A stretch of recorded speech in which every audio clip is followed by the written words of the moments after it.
Formachani ham kiyib oldik. Kimga agar real operatsiyalar qiziq bo'lsa, qarab turinglar. Bugun ko'rsataman. Ketdik. 1 santimetrlik kesimdan bo'g'im ichiga endoskop bilan kiramiz. Bo'g'im ichidagi har bir to'qimani 30 martagacha kattalashtirib ko'ramiz va to'liq inspeksiya qilamiz. Bular albatta menisklar, paylar, bo'g'im kapsulasi va tog'a yuzasi. Bu bemorda ichki meniskning tiklab bo'lmas darajadagi jarohati aniqlandi. Mana shu ko'rib turganingiz yirtilgan va bo'g'im ichiga tiqilib turgan menisk hisoblanadi. Aslida u bo'g'imning va tog'ayning himoyachisi, lekin yirtilgan vaqtda tog'ayning qo'poruvchisi bo'lib xizmat qiladi.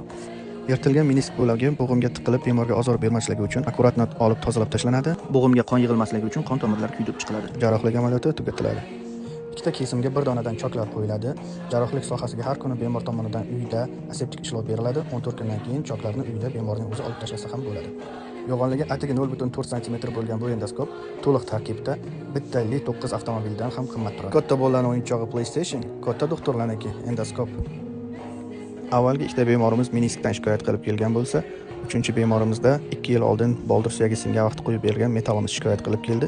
Chunki bemorimiz juda ham aqlli, na chetga chiqadi, na o'ngga boradi, na chapga boradi. Bemor va implantni bir-biridan ayirdik. Bemor endi sog'ayib uyga ketadi, implant bo'lsa utilizatsiyaga. Bu esa 4-bemorimiz desertga, bemorning barmog'i singan Suzuki apparatida bemorning qo'lini kesmasdan chiroyli qilib suyagini tiklab berdik. Xudo xolasa tez kunlarda sog'ayib ketadi.